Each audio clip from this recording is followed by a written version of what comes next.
বন্ধুরা নমস্কার, তোমরা সব ভালো আছো? আমি ভালো আছি। চলো আজকে রিঠা মাছের মাথা দিয়ে কাঁচা টমেটো দিয়ে আলু দিয়ে তরকারি করব। চলো প্রথম থেকে শেষ পর্যন্ত দেখবে আমি কীভাবে করছি।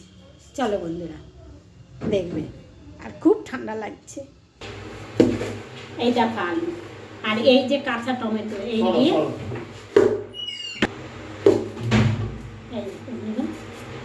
পুরনো আলু দেখো, এখন সবাই নতুন আলু খায়, আমার ছেলে পুরনো আলু কিনে নিয়ে এসছে। এই আলুটা কিন্তু সব ছোলা ফেলবো না, অল্প অল্প ছোলা আমি রেখে দেবো, খুব অল্প, বেশি একটা না। এই দেখো এই আলুগুলো ভালো না, দেখেছ? আমার ছেলে কি তাই বোঝে? এই আলুগুলো এরকম কীভাবে কাটবো দেখো, কতটা করে বাদ যাচ্ছে, দেখেছ?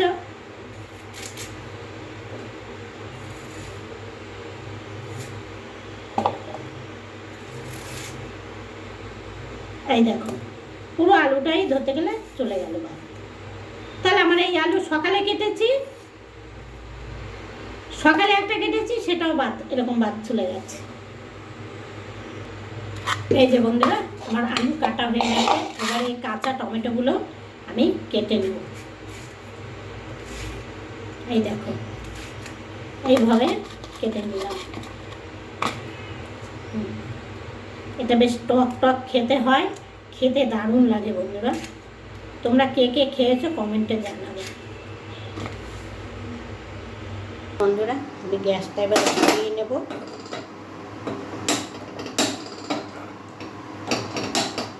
এই দেখো এই আবার আর এক সমস্যা জানো তো, এই দেখো দাঁড়াও, অতি কষ্টে আমি ধরালাম। এটা পরোটা করেছিলাম বন্ধুরা।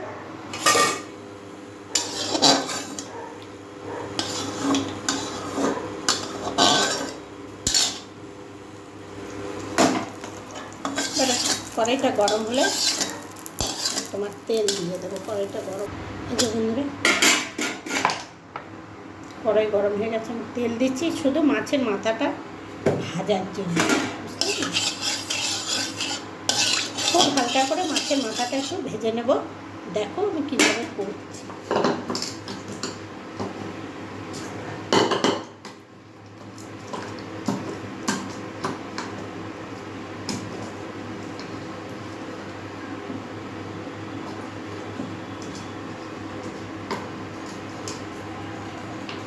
এই দেখো তেলটা গরম হয়ে গেছে, মাছের মাথাটা নুন হলুদ মাখিয়ে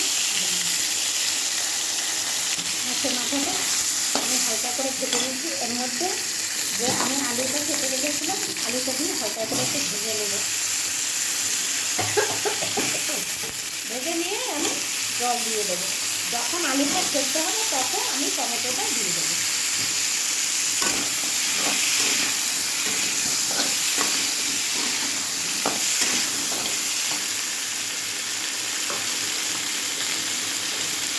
এই যে বন্ধুরা নুনটা আমি আগে দিয়ে দিলাম।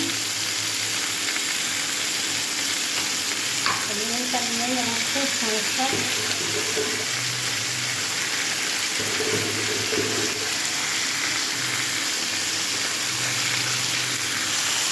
এই যে দেখো এবার হলুদ দেবো, না এটা একটু জিরের গুঁড়ো, না ওটা ধনের গুঁড়ো না, এটা জিরের গুঁড়ো, আর এটা হচ্ছে হলুদ।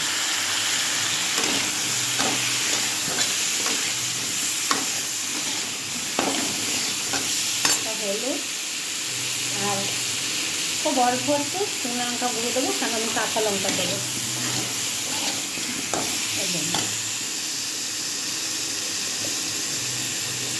এই যে দেখো কাঁচা লঙ্কা। এবার আমি জল দিয়ে দেবো।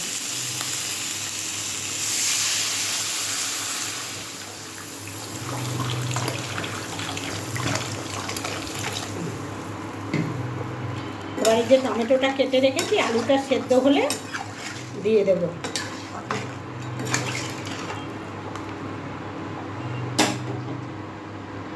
নুন টুন সব দিয়ে দিয়েছি। এই যে দেখো বন্ধুরা আলু হ্যাঁ সেদ্ধ হয়ে গেছে। নতুন এই পুরনো আলু তো, এখন পুরনো আর নতুন সবই সেদ্ধ হয়ে যায়। যে টমেটো কেটে রেখেছি দেখালাম তো, এই যে বেশ টক টক লাগবে খেতে, দারুণ লাগে জানো বন্ধুরা। তোমরা কে কে খেয়েছো একটু কমেন্ট করে জানাবে তো কমেন্টে।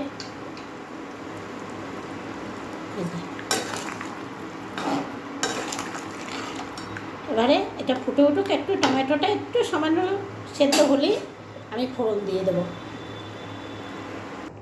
এই যে বন্ধুরা, এবারে আমি গ্যাসটা কমিয়ে দিয়েছি, এবারে আমি ফোড়ন দেবো। দেখেছো টমেটোগুলো কী সুন্দর, এবারে ফোড়ন দেবো। এই যে বন্ধুরা, বাটিতে ঢেলেছি, ফোড়ন দেবো। দেখো দূর থেকে কড়াই গরম হয়েছে, তেল দেবো।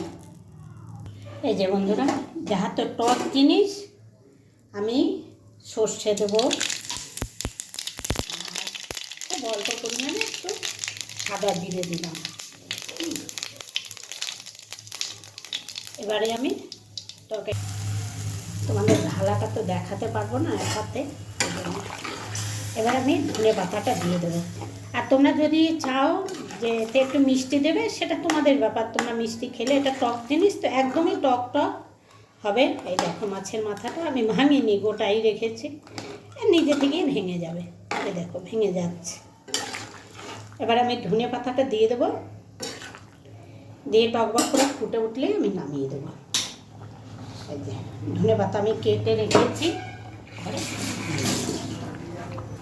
এই যে দেখো।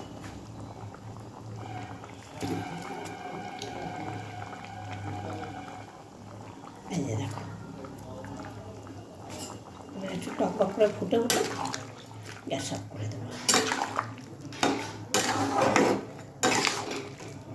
এটা একটু এরকমই ঝোল ঝোল থাকবে, কেন টক তো একটু ঝোল ঝোল থাকবে এটা। এই যে দেখো আমার তরকারি হয়ে গেছে। এই যে